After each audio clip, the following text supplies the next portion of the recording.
मत एनएसी आमर दाबी सरकार तुम्हें मानि नियो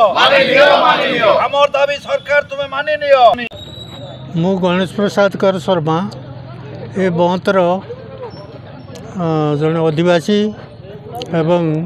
जड़े वरिष्ठ नागरिक।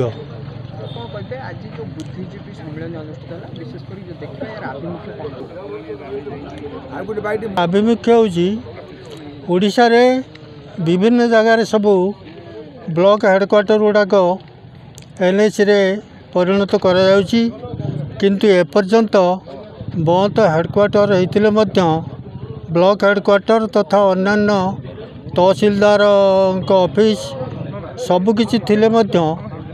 एपर्यंत सरकार एनएसी बोली घोषणा करना से एक दाबी करने उद्देश्य रे आमे अंचल बुद्धिजीवी लोक सब एकाठी होइतिलु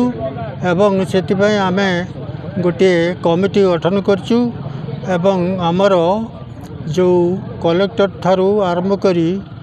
मुख्यमंत्री पर्यंत समस्त को जाइए भेटबू अनुरोध करूँ एवं आगामी जो केतेटा हबार अच्छी ता भितर बहुत को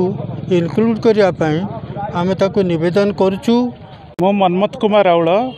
बंतर जन आदिवासी आज जो सचेतन नागरिक मानकर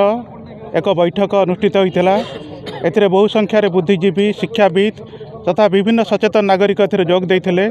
समस्त उद्देश्य था एकमात्र उद्देश्य था केवल किभली बंद को एक एनएसी भाव में केमिति सरकार डिक्लेयर करेंगे से समस्ते निष्पत्ति नहीं आमर दाबी उपस्थापन करूँ। आज जो ओडिशा रे जो सरकार अच्छी यह हूँ लोकाभिमुखी सरकार आम आशा करुचु से सरकार आम दाबी को निश्चय पूरण करेंगे। आगामी कार्यपंथा भितर आम चिंता करूँ मुख्यमंत्री को भेटबू राज्यपाल को भेटबू नगर उन्नयन मंत्री को भेटबू ता सहित आम लोकाल एमएलए एमपी एवं जे चीफ मिनिस्टर सहित डेप्यूटी चीफ मिनिस्टर भेटबू कलेक्टर को भेटबू एवं दरकार पड़े आंदोलनात्मक पंथा ग्रहण करूँ।